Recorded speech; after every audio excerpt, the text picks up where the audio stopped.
Coming up, when you surrender 142 points in an NBA game, can there be any positives to take away? You are Locked On Nets, your daily Brooklyn Nets podcast. Part of the Locked On Podcast Network, your team every day.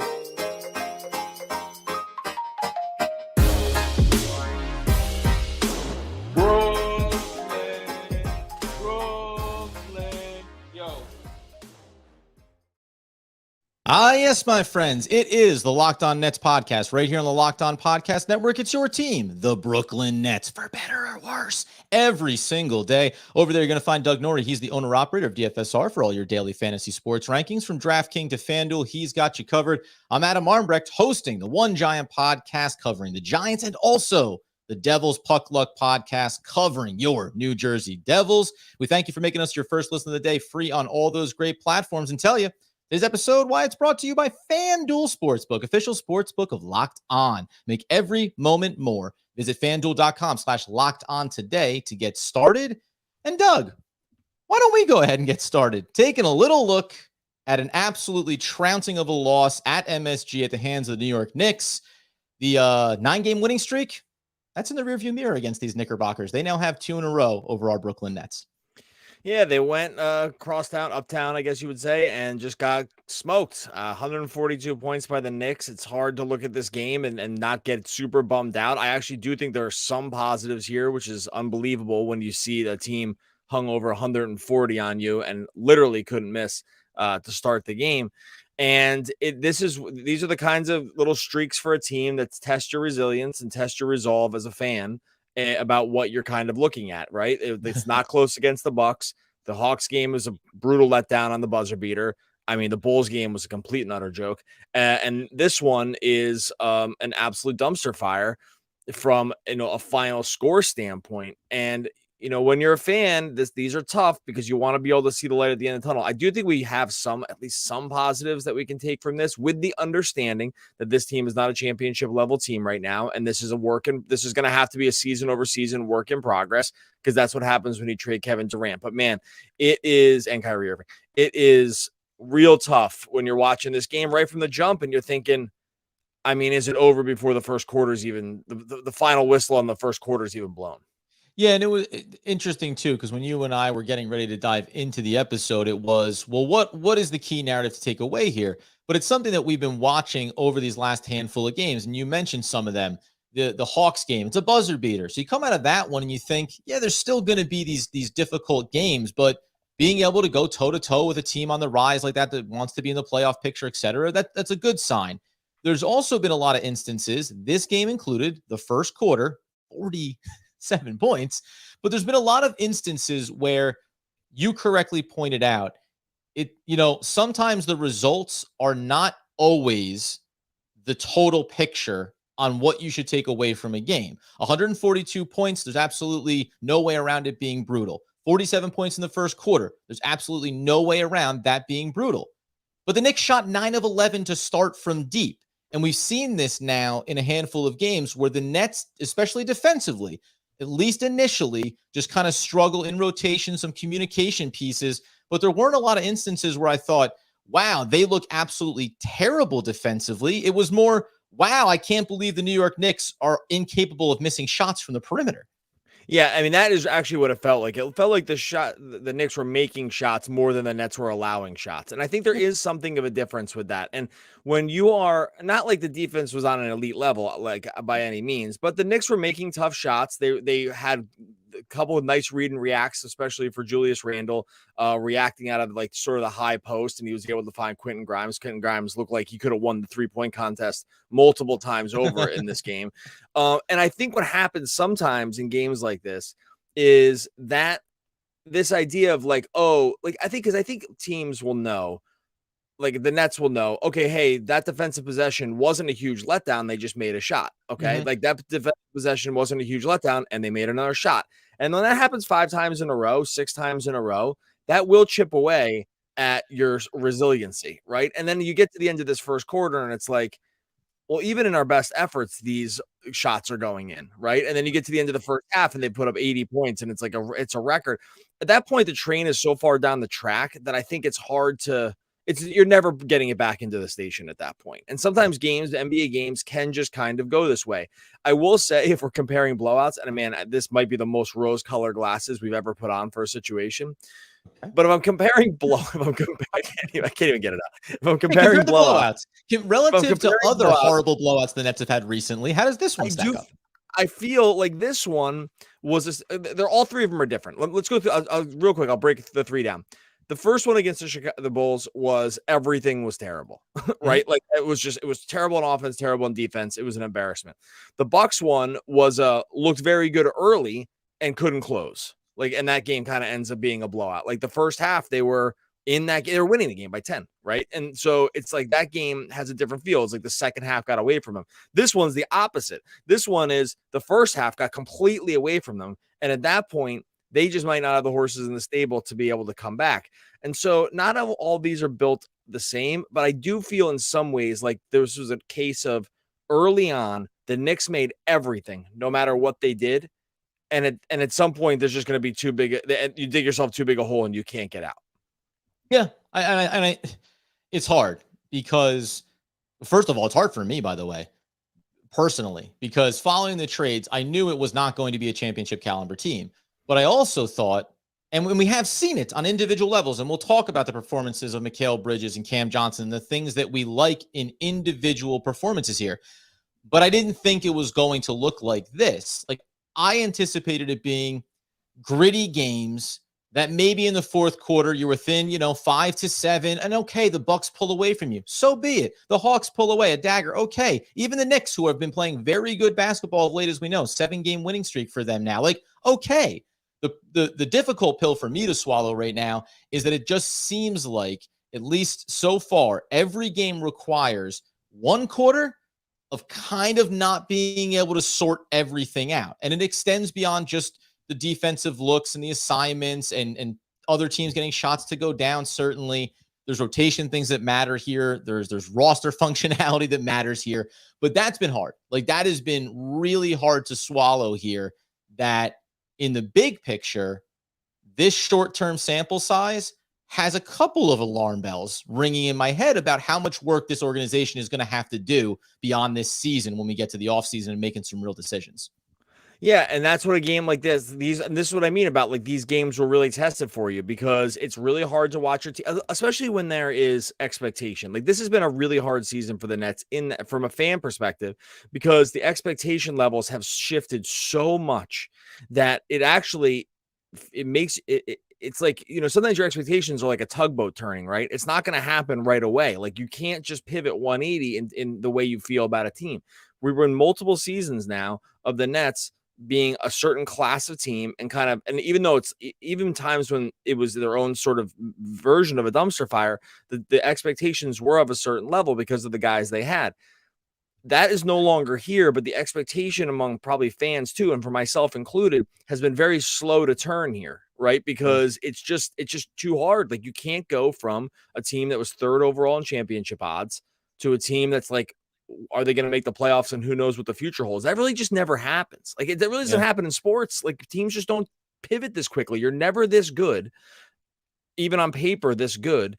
And all of a sudden it's turned around into this, you're bad. It goes the other way. It's like, you're good, you improve, and then you maybe don't win the championship. Like, this is just such a weird circumstance. And I think in some ways, I think this is like what's causing some conflict in terms of like how to feel about the team, because it's like, well, they're just not that team anymore, but I still have inklings of it, like, sifting around in my brain. And I know the fans do too, like, really bad, because I can see it and I can hear it. It's like the frustration levels are so high. But I think a lot of it is born out of like what the team used to be, and what they no longer are. Heard it on the broadcast tonight. They're referencing stats and where the Nets rank in certain categories, which don't remotely matter anymore because it's not the same team. Exactly. And very rarely in the NBA specifically, at a deadline, you add in the key missing star to vault you into championship contention. It's very rare that you dismantle something to this degree on the fly. Coming up in the third segment, we'll talk about Mikal Bridges and Cam Johnson more specifically, but what do the Brooklyn Nets need to showcase here in a team that has depth, but just not evenly balanced depth across their roster. All right, we're going to get into that in a second. First, got to tell you about our friends over on FanDuel. We're past the midway point of the NBA season. It's the perfect time to download FanDuel, America's #1 sportsbook. New customers get a no-sweat first bet up to, wait for this number, $1,000. It's bonus bets back. Say that 3 times fast. If your first bet doesn't win, just download the FanDuel Sportsbook app. It's safe, secure, and super easy to use. You get everything from the money line to point scores to threes drained. I was over on FanDuel before this game started. So we're recording this, before this podcast started, 10:15 Eastern right now. I'm telling you right now, I got my own same game parlay going with these guys. We're looking for a lot of Damian Lillard unders here. And Anthony Simons back. When some unders on him, when some overs on Willy Hernan-Gomez starting for Jonas Valanciunas. You can sweat this with me. Hopefully, if you're listening to this right now, you're checking in on the same game parlay that I had going, and you're thinking Damian Lillard unders, a lot of Pelicans overs, and we're getting the job done. Just some of what you're going to be able to grab over at FanDuel. There's tons of exclusive bets. You get the 2s and 3s. If you want to just go in the first couple minutes of a game, it's all there for you. Don't miss out your chance to get a no sweat first bet up to $1,000 in bonus bets when you go to FanDuel.com/lockedon. That's FanDuel.com/lockedon to learn more. Make every moment more with FanDuel, an official sports betting partner of the NBA. Okay. So the individual performances, I think, are things that we can look at and project forward and have some confidence or excitement about. But in the short term, the thing that we knew, by the way, this isn't breaking news, is that the Brooklyn Nets, after all of these trades, you looked at certain positions and certain skill sets and said, well, we got a lot of talent in certain key areas. But what we still don't have is a true backup center, a guy that can go against some big bodies. What we still don't have, which we didn't have enough of even when we had the superstars, is ball handlers and guys that can initiate the offense. And all those things, I think in a lot of ways after this trade deadline, have really come to bear in a much worse way than we probably anticipated, because Seth Curry and Joe Harris are playing themselves out of minutes. And Day'Ron Sharpe was said to have a role, but is still a matchup-based decision for Zach Vaughn. And then we know Ben Simmons is still out of the lineup right now. And I even said, hey, by the way, the version that we thought we might dream of possibly having from Ben Simmons solves like 90% of the issues that the Nets have right now. Unfortunately, he hasn't been that guy. So are you... I know you're not surprised that this has been the way it's looked with the areas of deficiency that the Nets do have. No, I'm not surprised, but actually one thing that came to mind to me actually specifically tonight watching this game against the Knicks, and I was trying to think of a way to say it succinctly, and I wasn't totally getting there, but basically it was that when you have, okay, so the gift of having superstars is obviously that you have the best players, right? So that's the part's obvious. Like in the NBA, when you have the best players and you have these top 10, top 15 kind of guys on your team, like that alone is such a huge, an amazing thing for your team, because those players are very rare. And there's almost like exponential benefits for having guys that are that good, because there's only 10 guys that can be on the court. And if you have the best one, like you're more than 10% of the way there in a given game. I'm doing back of the napkin math on that, but like you get what I mean, right? Like there's only 10 guys, there's only 10 guys in the court at a time. And if you have 2 of the guys that are the best 15 in all the NBA, like you're so far ahead of the game. But the other thing that happens, and this is what I really thought about tonight watching this one against the Knicks, is what you kind of sometimes lose in watching that is how much better they make the other guys, or how much easier they make it for the other guys. And what we're getting now is a look at and it wasn't like amazing beforehand, but it's really rough now, is what happens to guys like Joe Harris and Seth Curry and these guys, and to some degree Claxton on offense. Like what happens to these guys when their life isn't made super easy by having the gravity around these superstars? Because it really falls off a cliff really fast, and it becomes really hard when your defender is not worrying about anybody else on the court. Your life gets a lot harder. And I think what we were a little spoiled on, and we knew at the time, but it's really being hammered home now, is how difficult it is for these guys like Curry and Harris that are just specialists.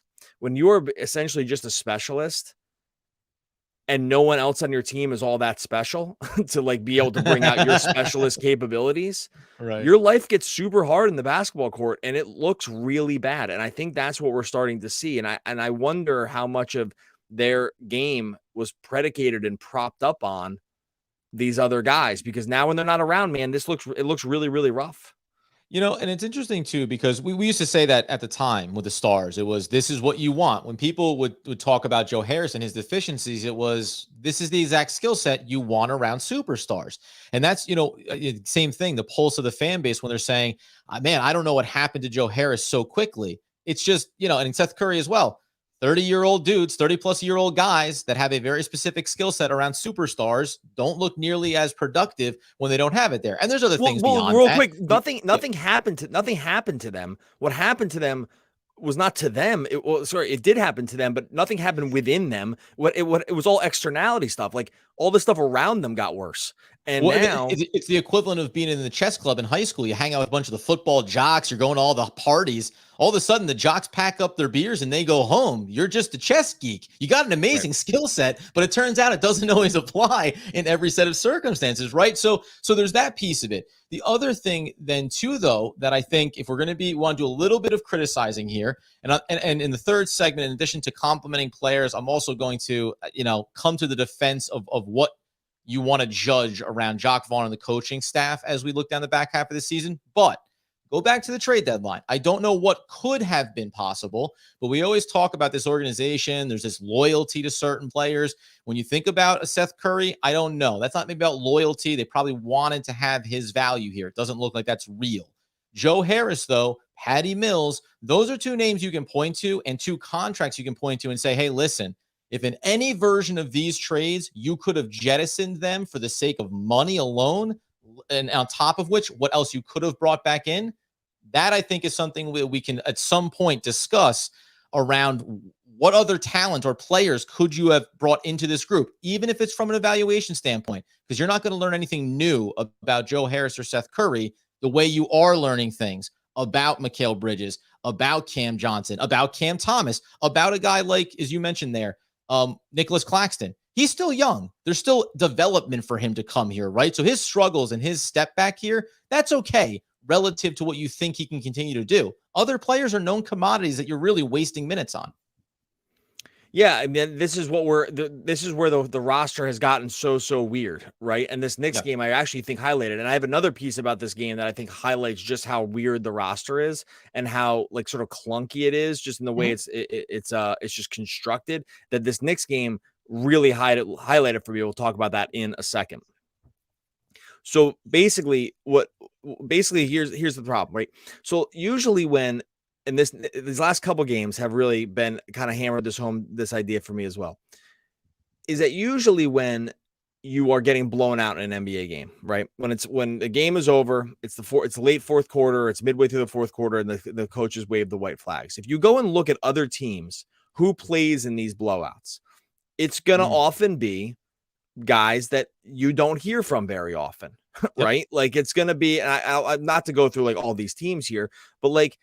I'm just gonna do this on the fly. Like if you're over in Milwaukee, right, and the Bucks are getting blown out, okay, you're gonna see Thanasis come in here. You're gonna see Myers Leonard come in. AJ Green's gonna come in. Marchand Beauchamp's gonna come in. Like these are the guys that play blowout minutes because they're very end of the bench and they're young and they're just they're roster fillers, and that's just how it goes, right? That's the usual sort of nobody blowout stuff. If you watch enough NBA basketball, you know how this works.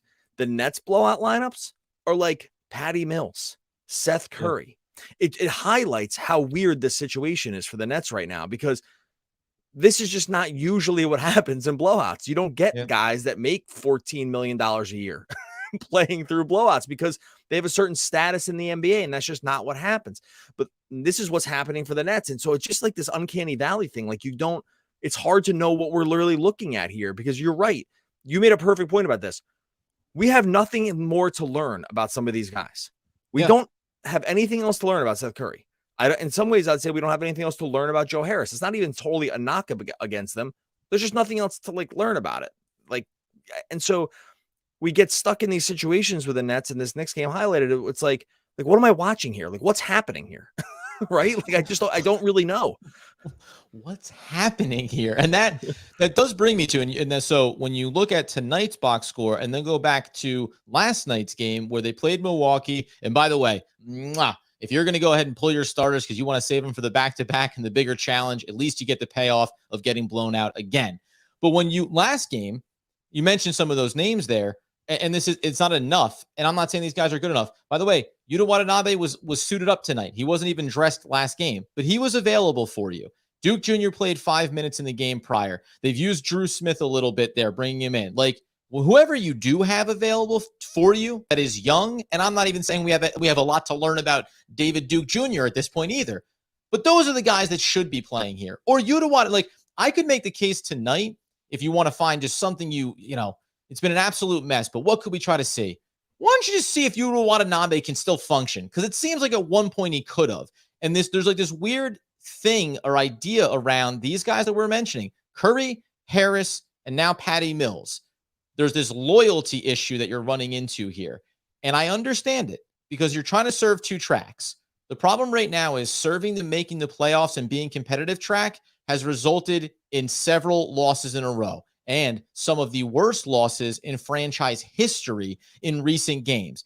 At some point, you have to be able to take a step back and say, well, what I think we can accomplish here is looking at Mikal Bridges, looking at Cam Johnson. Like, I've loved what I've seen from Cam Johnson over these last few games. I can understand where that value can lie, but you're already losing the games. You might as well see what other players can do for you. And I was having this battle around Cam Thomas. Should he be starting? We talked about that a couple episodes ago.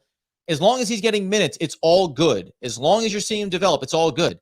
Day'Ron Sharpe should play 25 plus minutes. I don't care if we think he's not good enough. Maybe something develops. Maybe he shows that he can do a little bit of a shot in the mid-range game, something that out of college we thought eventually he could develop into.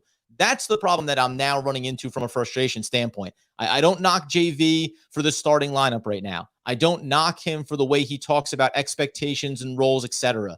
He talked about Patty Mills, by the way. He said he's our Derrick Rose. The guy that at the deadline said, I'd prefer to stick around, and he's a professional, and he does it the right way, and he's a great example. That's great. But at some point, we just got to be evaluating who's going to be here long-term. Because guess what? Patty Mills isn't, and neither is Joe, and neither is Seth. You know, actually, to sort of just tie a bow on this to some degree, this actually comes down. You actually, I think, really kind of brought this back to what I was saying at the beginning and made it. And I hadn't even considered it this way, but you're correct. Is that, remember, I was saying at the beginning, we were like, oh, you know, the expectations is like is a slow boat turning. It's like it's not going to happen right away. It's going to be a wide arc. And I was talking about it from the fans' point of view, where I was like, hey, our expectations. But you made it very clear, and you're correct. It looks like organizationally that's what's happening too. It's like they have not reset themselves. Right. They're close. Yeah. They're frankly might even be slower because that actually is what's probably explaining some of these very weird moves that are happening here, is that like their expectations have not shifted back into reality.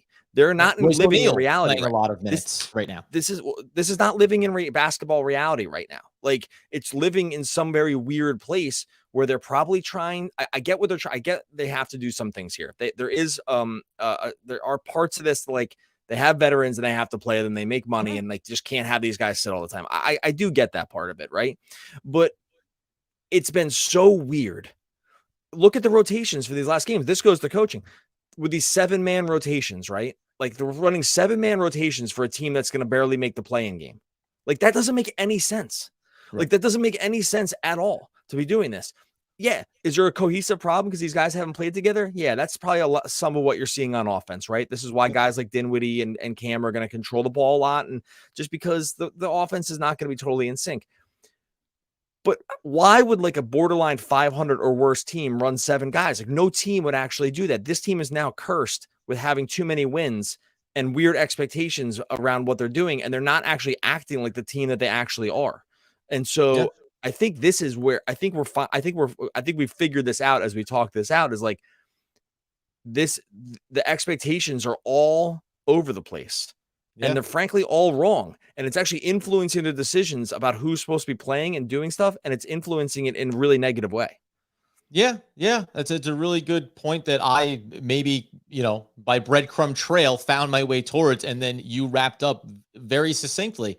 And I don't know how long this road goes, because did you have the numbers up about these lineups? Because we were talking about as well, and this would probably be a good way to conclude it in terms of some sense of silver lining, that this team hasn't played a lot of games together. And I mentioned this the other day, 4 out of the 5 starters are new and different guys. Okay, there's a lot of things to learn, right? Their numbers, which don't include this game, are actually maybe not as bad as you think they would be based on results. And that goes back to the top 2. You look at the box score, brutal loss, 47 points given up in a quarter. But this team is actually trying to function and develop. It doesn't mean it's ever going to get there, and that slow turn needs to happen a little bit faster. But that maybe there are things that actually are working, that there are things that can get better here over the last 20 games. Yeah, look, the starting lineup before this game had played 82 minutes together, and they had a 110 offensive rating and a 98 defensive rating. I mean, that's good, right? Like, it's going to get worse after tonight's game for sure, because the first quarter was so bad, and it doesn't take much of a sample. The sample size is small here, so it doesn't take much to, shift things somewhat significantly sometimes. But, 80 minutes and kind of okay basketball, like there's something there. It's not been terrible. I know your eyes can deceive you sometimes a little bit with this, because the problem is when it's been bad, it's been so bad. And when that's the case, you really can't unsee that kind of thing. But in general, like, the numbers do back up that there is a little bit of something here, and it's not totally terrible. It's just that, look, I'm not even taking a dig at the starting lineup. I think it's fine. I actually just think that what we're figuring out here is that, it just really can't just stop there. Like, this can't be a 7-man team. Like, we can't run the team like this. And by the way, that the Jacques Vaughn, 10-man rotation, trying to refine down to 9. I was saying, hey, it's a 5-man rotation, 6-man rotation. You're trying to build your way up to 7 or 8 players. And maybe that's the point too, that to say you're trying to refine down to playoff basketball, again, back to your analogy, the slow turning boat, to say you're trying to refine down to a playoff basketball roster is selling yourself short on maximizing the value of what you can learn. Play everybody, play anybody. Everything should be on the table. Everything should get thrown against the wall in the hopes that by the time this season ends, wherever you are in the standings, you've learned as much as possible about what pieces can help you going forward. And I think they are being short-sighted in that regard. All right, tomorrow we are going to talk a little bit about what if this, this style of play for the Nets is going to maybe do some long-term damage to guys like Mikal Bridges, and not physical damage, but this damage some of the vibes around this team to have this kind of going this way, especially for some of these new guys that might be with the team long-term. So we will definitely talk about the Mikal Bridges, Cam Johnson piece tomorrow on tomorrow's episode. Appreciate everyone that's jumped in over on YouTube. We'll do a few extra minutes on YouTube live. If you're over on the podcast, make sure that you are over on YouTube. Hit like and subscribe in both places. That's totally free ways to help the show. Really appreciate it. And we'll stay on here for a few minutes extra on YouTube live. Because Uptown Funk gonna give it to you. Uptown Funk gonna give it to you Wednesday night, and we in the spot. Don't believe me, just watch. That's Ron Bronson featuring Bruno Mars. Oh, one of the all-time great poets. We'll be back again tomorrow and in a second on YouTube talking more Brooklyn Nets basketball. The Post podcast is underway. We'll spend a few minutes. You guys know the deal in the comments at Locked On Nets. I am not going to be shocked at all if it's mostly violence in that chat. This is what it's come to. Comparing blowouts, sad times in Nets world. I knew, and you knew it in the moment too. When you said, hey, let me just contrast blowouts and what it can look like. I knew that was going to catch somebody's ears, and that's good on you, Stefan, for getting in there on that. I don't disagree with this.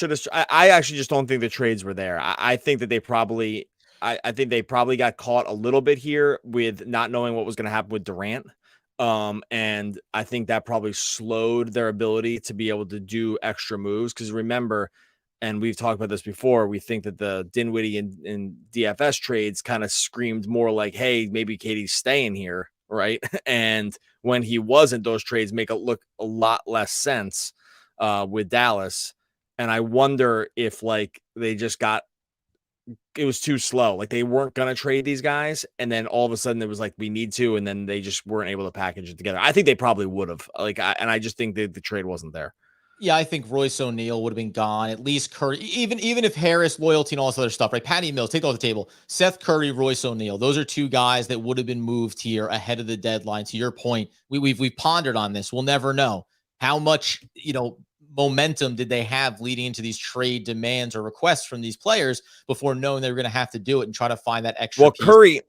Curry was hurt at the time, and that might have killed it, because we went that day. We were like, how is he still on the team? Like, how did he not get traded here? But it might have just been bad timing on that. This is a little more current news around Habla.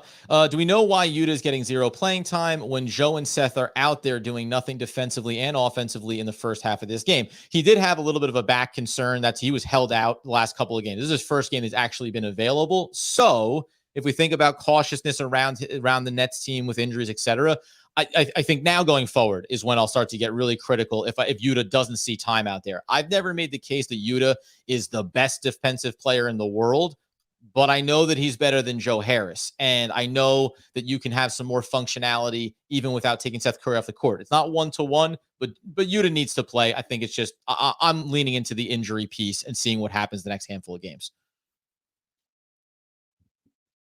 What are you going with? Be with? Oh, sorry. What are you going? Yeah, my thing was on mute, and my mouse got stuck there, and I was panicking because I couldn't get anything to do. Real quick about Yuta, I agree with that. That last game, it was just he was hurt, so he was just out. He wasn't even active. I agree. I do wonder if tonight they were like, he's active, but like there was an understanding that he wasn't going to play, because it is weird that he didn't play in this game. That makes me think it was injury. So I'm not going to read too much into it. And I will say, too, it's like he's a guy, and we talked about this, so much better with stars, whatever. But he's a guy that I would like to see. You can go back to Toronto and look at what it looked like when you didn't have like real superstars, even before Siakam took that next step. But he's a guy you like to get a sample on. Like, he's in the right age range to play with Mikal and play with Cam potentially going forward. So you'd like to get that sample. Be with. How can this team go neck and neck with Philly and on one night and then get blown out by mid-teams the next night? What accounts for this inconsistency? I'll let you take it outside of, I think you said this a lot, because you don't have the closers. Like, you don't have the high-level guy to get you across the line. The collection of talent can go toe-to-toe for 3.5 quarters with a lot of teams, but it's going to be hard to do it night in, night out. Yeah, well, I mean, the Knicks are kind of good.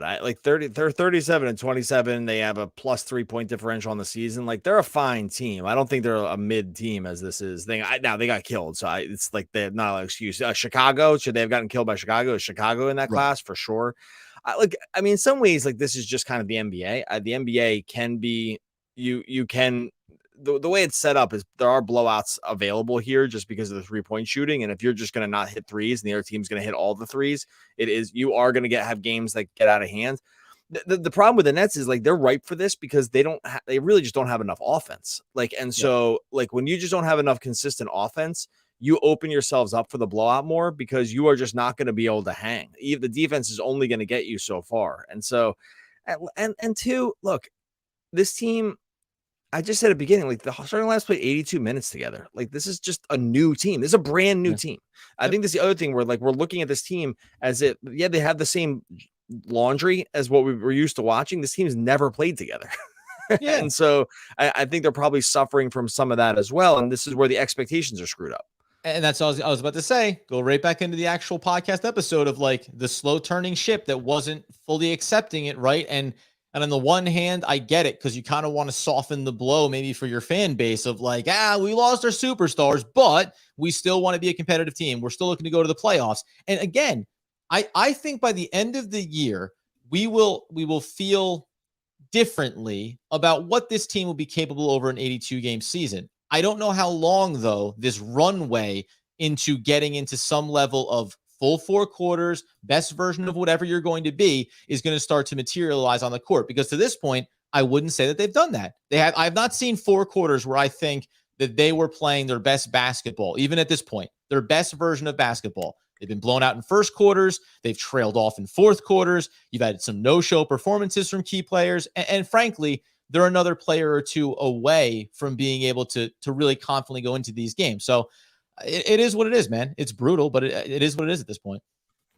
All right, I had a couple here. Don't ever say the Knicks are kind of good, man. The Knicks are kind of good. There you go. Sorry, that's just the way that it is. By the way, too. Go ahead. What's that? No, I was just gonna say before you get to this one, just by the way, like they played the Bucks, they played the Knicks, who are 9-1 in their last 10. They played the Hawks, who are trying to surge up the standings here. They're gonna play Boston. Like they're playing outside of the Chicago Bulls, which I think is the one that really, as you said, frustrated you. They're playing teams that are playing really good basketball right now. I will say, not to get ahead of ourselves, they play Charlotte and they play somebody else coming up here. That if they don't win those games, like those are very Houston. If you win those 2 games and you look good doing it, it's going to, send the message, hey, we're figuring stuff out, but we're better than the dumpsters of the league right now. If you were to lose one of those games, then just from an emotional standpoint, you may have sapped a lot of my season energy. Yeah, I agree. And this actually goes into this one is like, do we think they'll miss the play-in tournament? So that doesn't mean like drop to 11th. I'm going to assume that's what Jonathan means here, is that will they drop to 11th in the standings where Chicago is now? I don't think so, but like, I'm not 100% sure. With Chicago won tonight, beat Detroit. They're definitely trying. So this is what you hate to see. You hate to see the tryhards at this point when you're going to the Nets, and the Chicago. They don't have their pick this year. On Washington right now. I mean, that's where you got to go to. That's Chicago. I'm pretty sure Orlando has the Chicago pick this year from the Vooch trade when they got Wendell Carter. So like Chicago has no first round pick. I'll look this up, but I'm pretty sure they don't. So so with that, like they're gonna try. Like they want to make the playoffs. They're gonna, they're starting Pat Beverly. They got Pat Beverly on a buyout. They're starting him. That's not what you do if you're not trying. Not like he's great or anything, but like that's just not a move of a team that's going in the tank. So I think that it might be close. That's banked a lot of wins here, but it's not looked great. They have the 2 cupcake games coming up, but it might get dicey here. And I don't feel full confidence that like they're definitely going to stay out of the 11th right now. And Chicago not the worst thing in the world, by the way. Not the worst. What's that? Chicago does not have their first round pick. Went to Orlando. Yeah, it was. I think it goes to Orlando, right? Like in the Vooch. I'm pretty sure it goes to Orlando, right? So, not the worst thing in the world for the Nets to just get a low lottery pick that doesn't convey to they're not going to lose a pick swap to Houston this year. Like they have a first round pick. I don't know. It wouldn't crush me if they didn't make the playoffs. I could talk myself into into a scenario where it's not the worst in the world. And this is the funniest thing too, because I've seen it like with the Giants. They finally make the playoffs, right? But in certain seasons, your opinion or perspective on like what is success? Success this past year for the Giants was like, does Daniel Jones show you something that he could be the quarterback going forward? Okay, great. Like that's what you want to see. Are some of these defensive players, young players showing that they can be a part? Great. Coaching, everything else. You can see positive things and then miss that goal of getting into the playoffs. It'd be hard for me to swallow. And at the same time, with the way it's looked, I think expectation wise, and this has changed in the last week for me, I want to know that I can look at this roster and check 7 players that I believe can be a part of this team going forward, that I know confidently are going to be a part of this team going forward. If I can do that by the end of the year, then I can go into the offseason feeling like there are building blocks here and they can have success and they have some draft capital, all of those things. And then maybe you can accomplish something in the draft that we never even bother examining too hard in the Kevin Durant era, because it never really mattered that much. And it may turn out that Cam Thomas, someone was like, hey, best player available, microwave scorer. He actually could end up being something important. So there's a lot of versions of this as we work our way through the back end of this season. This is Gerard, longtime YouTube commenter, Gerard. So thanks for being in here. They don't know because Houston has their own pick this year. This is only a pick swap year, right? Yeah. So, and Houston is just not going to swap out of this pick because they're going to, Houston stinks. So like Houston's going to have a top. Houston's the number 1 pick right now. Do you think they'll swap out with Brooklyn for like the 20th? I guess they could swap that. I guess they can choose to swap the other way. We're going the other way. Yeah. So like, they're not going to swap out of that pick. So that's where that's not going to, the Nets aren't going to get screwed by that this year. I mean, unless like somehow they spike number 1. They got out, unless they lost out of the play-in, were in the lottery, spiked the number 1 pick, then that would be it. because it's not a protected pick. But otherwise, outside of that, I don't think they can. It's I don't think they can do it. This cracked me up. I'm not trying to be negative, but this team is very bad. Sounds pretty negative. Yeah. I'm not trying to be negative. Yeah, just being honest. I appreciate that. It might have been the very in front of the bad. That's what made it feel like you were trying to be negative. Just like not trying to be negative, but this team stinks. No, but I mean, listen, and again, I don't know. I'll tie the bow on my thoughts around it of like, it's only a game away from feeling differently about it.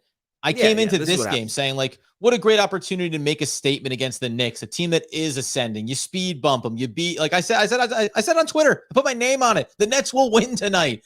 And it only took 30 seconds to realize that wasn't going to be the case. But like, it does ebb and flow. And some of these guys looking better. And we'll talk about Bridges and Johnson on tomorrow's episode. You can see things that make you feel a lot differently. And I would caution fans to try to not fully go off the deep end around this stuff. And that includes judging Jacques Vaughn and like rotations and decisions that are being made here. There's ones that I disagree with, like Joe Harris seeing the court right now.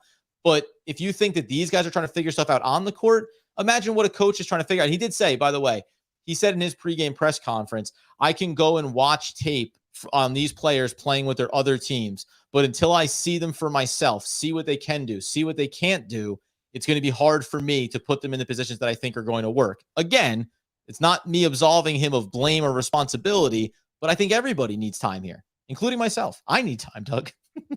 Yeah, look, this is like a rebuilding team. This is what's screwing everybody up. Is there a rebuilding team that's not acting like a rebuilding team, and it's screwing everyone? It's just screwing everything up. Like that's really what it is. Like, and somebody did shout out the Joe Tsai, which is like right after the trades went down.